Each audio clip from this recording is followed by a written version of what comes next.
This is the weekly roundup on the eArts Cambodia channel, your look back at the week that was in the Kingdom of Wonder. A very good evening to you. My name is Andrew Barnes-Roberts, and we begin on Monday, the 23rd of August. The Kingdom of Cambodia has now recorded over 1,000 cases of the Delta variant of COVID-19, and most of them are in Phnom Penh. According to the last update from the Ministry of Health, which was on Friday, 999 cases had already been reported. This weekend's numbers have yet to come in. EAC News reporter Reo Soko has a look at those numbers. It's been barely 3 months since the first case of the Delta variant was detected in Cambodia on the 4th of June. It has now spread to every province in the kingdom, except for Kep and Karachi. Of the kingdom's Delta cases, the majority are in Phnom Penh, which had 238 as of Friday last week.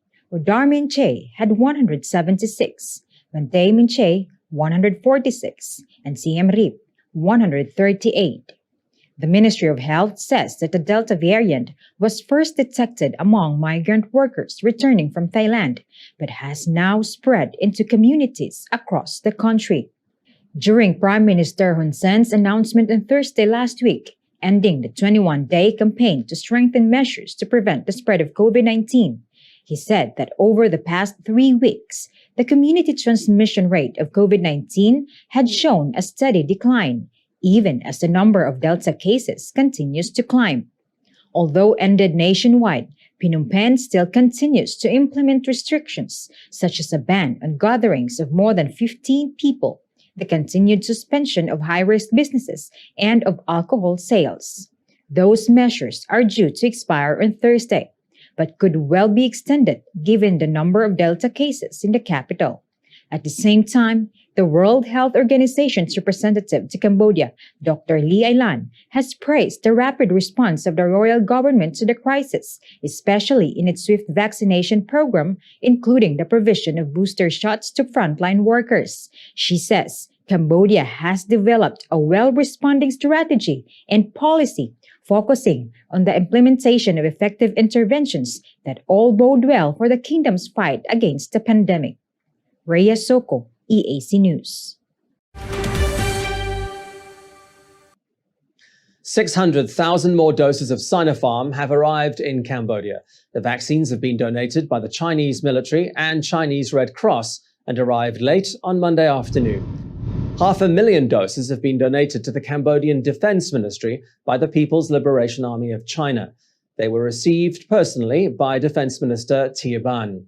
An estimated $3 million worth of medical equipment was also donated. Joining the Defense Minister at Phnom Penh International on Monday afternoon was Cambodian Red Cross President Bunrani Hun Sen to receive a donation of 100,000 doses of Sinopharm from the Chinese Red Cross. The new Sinopharm doses will be given to members of the public who are not yet vaccinated against COVID-19. Sinovac is being used for the vaccination of children, and AstraZeneca is being administered as a booster shot for frontline workers. Now for a look at international news making headlines this Monday, the 23rd of August. US Vice President Kamala Harris is in Singapore on a trip aimed at establishing deeper ties with Southeast Asia. She touched down in the city-state on Sunday for a 2-day visit. She landed exactly a week after Afghanistan's collapse to the Taliban, which has left allies questioning the credibility of US foreign policy promises. From Singapore, Harris travels to Vietnam on Tuesday, becoming the first US vice president ever to visit the country. Washington says her trip aims to counter China's growing influence in Southeast Asia. One official told Reuters this month that the vice president's focus would be on defending international rules in the South China Sea, strengthening US regional leadership, and expanding security cooperation. The Organization of Islamic Cooperation has held an emergency meeting over the situation in Afghanistan, calling on the international community to provide humanitarian aid. Initiated by Saudi Arabia, the meeting called for all factions in Afghanistan to reach consensus as soon as possible on the establishment of an inclusive Islamic government. Member states committed themselves to supporting Afghanistan in realizing peace, security, stability, and development, stressing that the international community should provide as much assistance as possible without interfering in the country's internal affairs. The OIC is to send a delegation to the Afghan capital of Kabul to support peace and reconciliation efforts. But it would seem that visit will come too late. Civil war has already erupted in the country, with anti-Taliban fighters retaking territory almost every day. This group claims to have retaken 3 districts close to the Panjshir Valley, where remnants of government forces and other militia groups have gathered. Afghan Defense Minister General Bismillah Mohammadi, who has vowed to resist the Taliban, says parts of the neighboring province of Baghlan have also been recaptured. And 4 miners in northwest China have had a very lucky escape. The roof of the mine they were working in collapsed towards the end of last week, but after a 68-hour rescue operation, they were finally brought to the surface. All 4 have been hospitalized, but are said to be in a stable condition. It was initially thought the 4 had died, but early on Friday morning, rescuers heard a knocking sound from the victims and made contact with them through a drill pipe. Banteay Meanchey has become the latest province in the country to declare red zones. It's the second province to introduce red zones after Prime Minister Hun Sen announced last week that provincial and capital administrations now had control over their own COVID-19 preventative measures. At the same time, the number of Delta cases continues to spread in Phnom Penh. EAC News reporter Reo Soko has the details. No fewer than 43 cases of the Delta variant have been detected in Prek Pino's Andong village in the commune of Kork Ruka. Given that these are Delta cases, the area is in lockdown for the next 21 days. The 43 cases are in addition to the 238 Delta cases confirmed in the capital, taking the number to at least 281, the highest in the kingdom. Although no red zones, Phnom Penh still has restrictions in place, which are due to expire on Thursday. These include the closure of high-risk businesses, a ban on alcohol sales, as well as on gatherings of more than 15 people. After Phnom Penh, it is the border provinces of Udar Meanchey and Banteay Meanchey that have the highest number of Delta cases.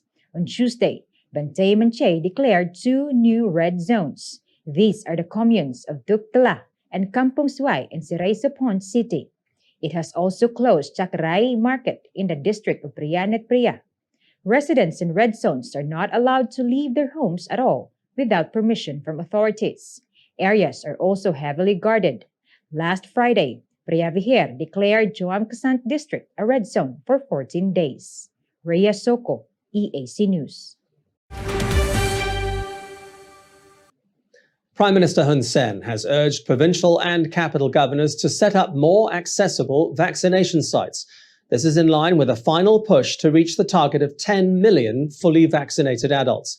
The Ministry of Health says there's a small portion of the population which has still not been vaccinated in provinces which have already completed their inoculation programs, most especially women who recently gave birth.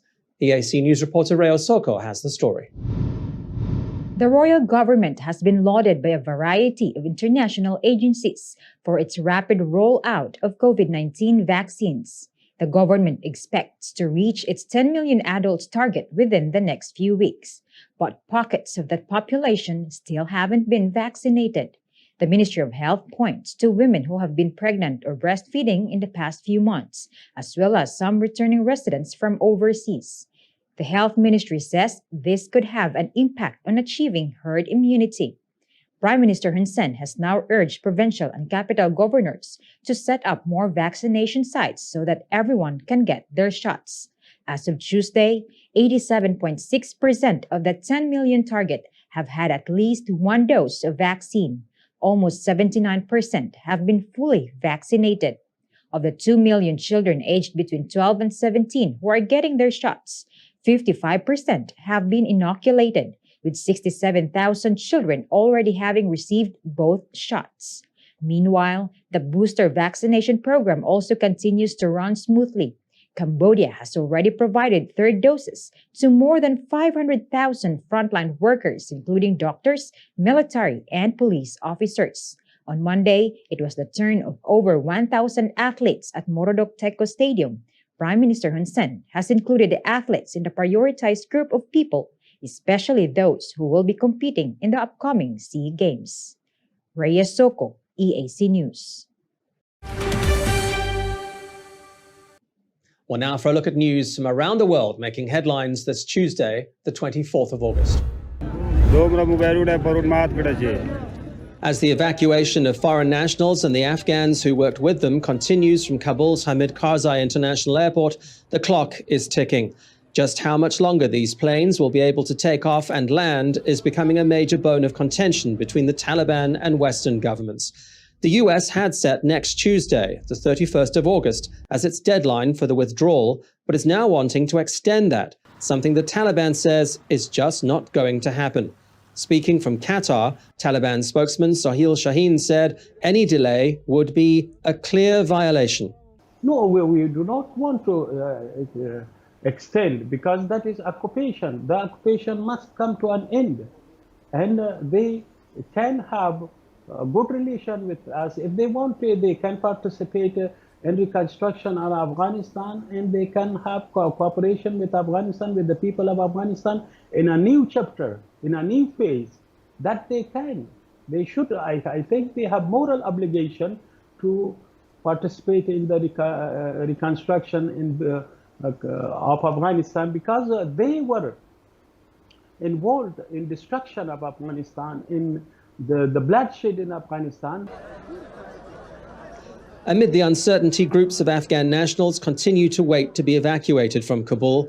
Many are being turned away from the airport by the Taliban, who claim they do not have the right paperwork. They are being ordered to return home and get back to work, with assurances from the Taliban that there will be no reprisals for having worked for foreign governments. In London, dozens of climate activists have been arrested after blocking traffic near Leicester Square, chaining themselves to a car and a giant pink table in the middle of the street. Activists from the Extinction Rebellion group want an emergency response from governments and a mass move away from polluting industries. The group earlier rallied on London's Trafalgar Square and targeted the medieval Guildhall at the weekend. The Guildhall is the home of the City of London Corporation, which governs the city's historic financial centre. More protests are planned for the next 2 weeks. And a stunning slow-motion shot of lightning striking New York's One World Trade Center shows the intensity of Tropical Storm Henri. It weakened to a tropical depression on Sunday, but is gathering strength as it dumps rain and triggers flash floods and power cuts as it moves up the eastern seaboard of the United States. It's also threatening dangerous storm surges along the coasts of New England and Long Island. More than 42 million people in the region are under a hurricane or tropical storm warning. At least one person has been killed in flash floods in downtown Sihanoukville. The man was reported missing on Tuesday evening after being swept off his motorbike and being carried away by a flooded canal. His body was found in Commune 4 by police on Wednesday morning. EAC News reporter Reo Soko has the details.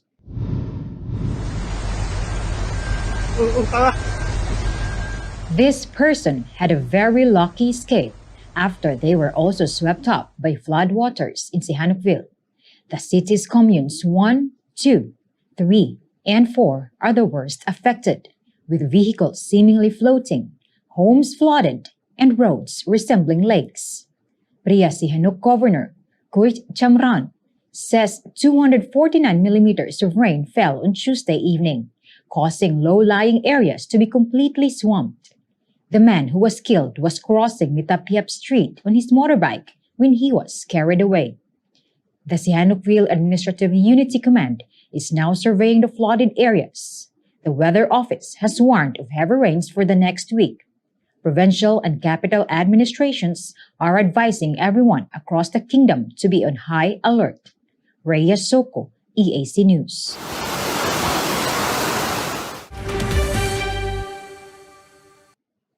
The World Health Organization in the Western Pacific region says border controls and closures are not possible to maintain for a long-term period. WHO Regional Director Dr. Takeshi Kasai was speaking during Wednesday's virtual media briefing. He says vaccines and a risk-based approach in every country are the keys to reopening borders. In his opening remarks, he expressed admiration for a 108-year-old Cambodian woman who chose to get vaccinated. He added that the royal government is trying its level best to manage the situation along its borders, with Delta cases on the rise. EAC News reporter Reo Soko attended that conference. The WHO in the Western Pacific has noted that Cambodia's current challenge is land border control. WHO Regional Director Dr. Takeshi Kasai says that Cambodia is trying its utmost to manage borders, routing to Vietnam, Thailand, and also China. He has emphasized that with rising Delta case numbers, many countries in the Western Pacific are enhancing border controls with travel restrictions, but says keeping these border controls in place for an extended period is too costly and possibly unreasonable. We don't know actually exactly when the border can be fully open, but what we know is that depends actually on what action we take. And so the best way to get there is to stay the course and use the knowledge we have from experience shared from other countries, and use all measures we know it's effective: vaccine, public health and social measures, and also a border control, continue to learn and improve, and also strengthen the health capacity. Make that as a combination. While Cambodia is mixing AstraZeneca vaccines as booster shots for Sinopharm and Sinovac, the WHO has advised all countries in the region to provide the same vaccines as much as possible. There were no clinical trials that were undertaken for the mixed and matched vaccines. While we were rolling out the vaccination and in the context of the constraints of supplies, other countries have considered mixing and matching vaccines. And we know that some countries, including the UK, have used AstraZeneca as the first dose and Pfizer as the second dose.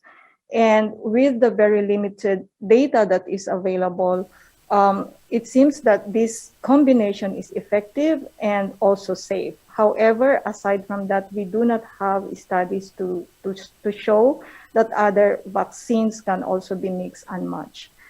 Dr. Kasai recalled his video call last week with a 108-year-old Cambodian woman who chose to get vaccinated.